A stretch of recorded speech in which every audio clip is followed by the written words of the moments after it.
welcome to E! Magazine, where we keep you entertained with business entertainment topics. My name is Brenda Nyamichaba.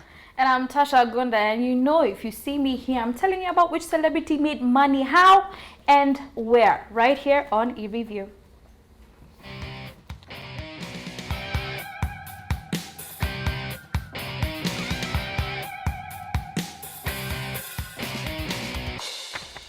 Alright, so the year is ending on a good note for rapper Lil Baby after Chart Data announced in a tweet on Tuesday last week that Lil Baby My Turn album is in the lead, which isn't surprising seeing as in September the album became the first of the year to be certified 2 times platinum by the Recording Industry Association of America. Now the album is also the most streamed album as well, with over 4 billion streams in the US alone, while globally he's at over 2 billion streams. Meanwhile, Pop Smoke Shoot for the Stars Aim for the Moon lands at number 5, Juice WRLD Legend Never Die at number 7, Lil Uzi Vert and Post Malone also made it to the list.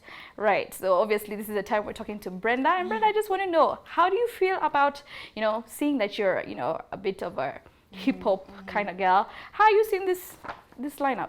I think it's pretty dope. I feel like we're in a space now, we have a lot of new hip-hop artists getting to the space. So it's nice to see that they are getting on the top of their music, because the music they're releasing are amazing. Lil Baby has a lot of amazing features. He even has a song with City Girls that just came out the other day. So I think it's pretty cool. I'm pretty sad the fact that I don't see women rappers. I'm a fan of hip-hop, but I mostly listen to women rappers, and I feel like that needs to change up a bit. And of course, that was my next question. I just wanted to ask you, I mean, now this from number 1 to number 10, I did not see Cardi B, I did not see Megan Stallion, I beg your pardon? Stallion. Considering that we did a story about, them having, the top numbers of this whole year. What do you think about that? 100%. I feel like hopefully moving into next year, this switches up a bit, because there are a lot of female rappers in the game. It's not like in a situation where back in the day we just had, we used to have Lil Kim, just one particular person, or Da Brat. Now in the space we have a lot of female rappers underground, some are getting to the top. So I hope this switches up and we get to see them this time around. Of course, I hope so too. I also want to see some old school rappers. I mean, she should come back. Missy Elliott came out with a banging album this year, so I don't know why she's not even on this list. I don't know if it's Nicki Minaj's, because of her new baby. She's chilled out a bit. I feel like Nicki Minaj and Cardi B have kind of like stepped up. Apart from Cardi B coming out with that featuring song We Make the Stallion.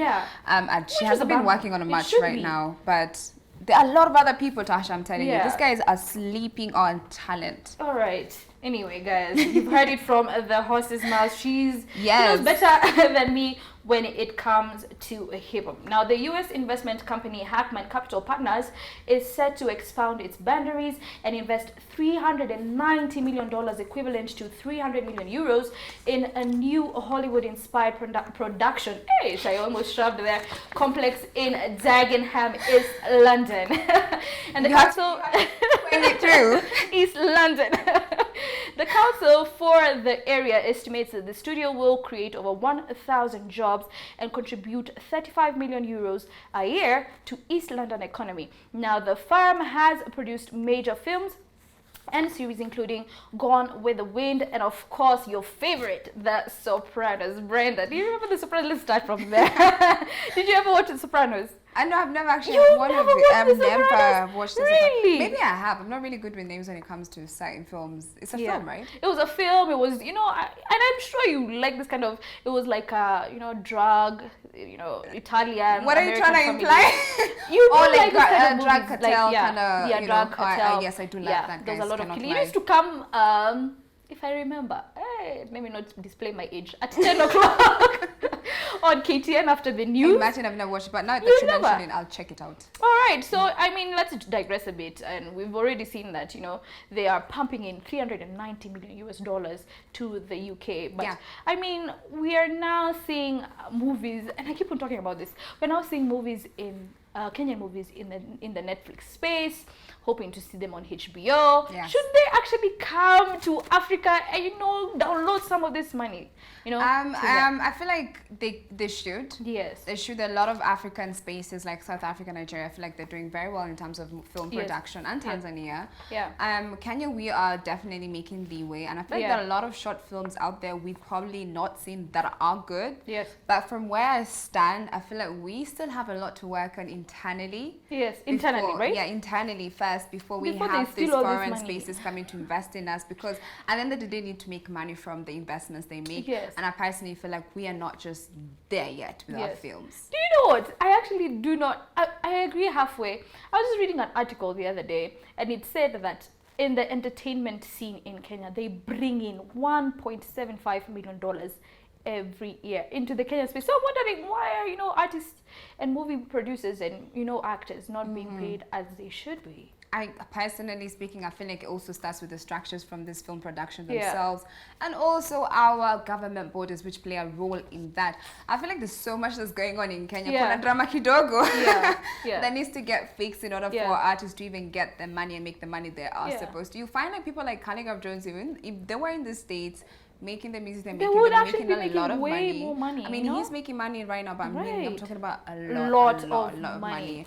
Yes. And again, it just comes back to the Kenyan space in general. And I feel like, you know, Nigerians have actually, you know, tried, even though, you know, they're a bit corrupt in their government space, they have actually tried to bring, you know, to... There's something they're doing right here, because they have their artists traveling country to country. Davido charges 5 million just for you to seem like this, you know? He charges... Anyway, we can go on and on about that, but let's move down to the motherland. And more than 50 artists are coming together for a good cause. And the artists will be performing at the Jenga Jirani Festival in Kenya, organized by Jonathan Jackson Foundation and the Kubamba crew. And the festival aims to raise 100 million Kenya shillings to support vulnerable communities affected by the COVID-19 pandemic. Now, the two-day event is to be held on the Jenga Jirani website as well as their YouTube page, so you can catch them there. Among those lined up to perform are, of course, hitmaker Nyashinski. Can't wait for that. I haven't seen him performing for a long time. Khaligraph Jones, Sammy Do, of course, it's gonna be some ever since he got married, he just went quiet. Yeah, for sure, right?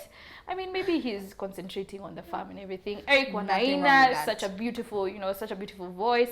And Mercy Masika, of course, so there's going to be so much accommodated there. And Juliani, who is, of course, the best and the best of live performance. He's been too silent. It's about time. It's about time atokeleze after this whole quarantine situation. But now, Brenda, we are seeing...